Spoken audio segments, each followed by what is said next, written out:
వైకుంఠ ఏకాదశి సందర్భంగా నంద్యాల జిల్లాలోని వైష్ణవ ఆలయాలకు భక్తులు పోటెత్తారు. జిల్లా కేంద్రంలోని సంజీవ్ నగర్ కోదండ రామాలయంతో పాటు వెంకటేశ్వర స్వామి దేవస్థానానికి భక్తులు తెల్లవారుజాము నుంచే క్యూ కట్టారు. ఆలయాలను వివిధ రకాల పుష్పాలతో సర్వాంగ సుందరంగా ముస్తాబు చేశారు. వైకుంఠ ఏకాదశిని పురస్కరించుకొని ఆలయాల్లో ప్రత్యేక క్యూ లైన్లు ఏర్పాటు చేశారు. భక్తులకు ఉత్తర ద్వార దర్శనాలు కల్పించారు.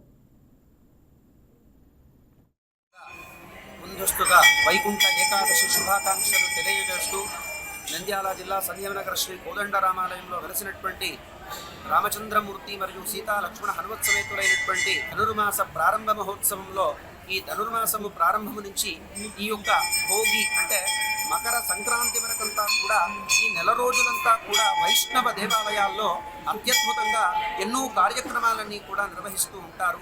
ముఖ్యంగా అదే విధమైనటువంటి నంద్యాల ఈ యొక్క కోదండ రామాలయంలో భక్తులకు అందరికీ కూడా సుపరిచితమైనటువంటి దేవాలయం ఈ రామాలయం. మరి చంద్రశేఖర భారతీ మహాస్వామి వారు శంకుస్థాపన చేసినటువంటి ఈ దివ్య అద్భుతమైనటువంటి దేవాలయంలో వారి యొక్క పరంపర అయినటువంటి జయేంద్ర సరస్వతుల గారి చేత కార్యక్రమాన్ని నిర్వహించినటువంటి అద్భుతమైనటువంటి దేవతామూర్తులు. మరి ఆనాడు నుంచి కూడా ఈనాడు వరకంతా కూడా ఎన్నో కార్యక్రమాలు నిత్యోత్సవ, వారోత్సవ, పక్షోత్సవ, మాసోత్సవ, సంవత్సరోత్సవాలలో భాగంగా ఈ ధనుర్మాసం అత్యద్భుతమైనటువంటి ఒక మాసం. కాబట్టి విశ్వం విష్ణురువ షట్కారో, విశ్వానికంతా కూడా జగద్గురువులైనటువంటి వాడు విష్ణుమూర్తి.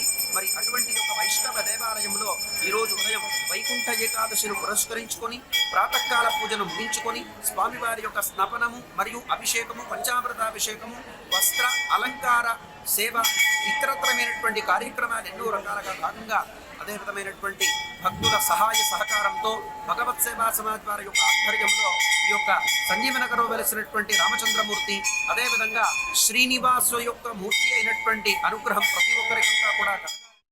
హాయ్, నేను మీ Raj Tarun. Please subscribe to YK TV. This is Viraj Ashwin. Please subscribe to YK TV network. Please watch YK News.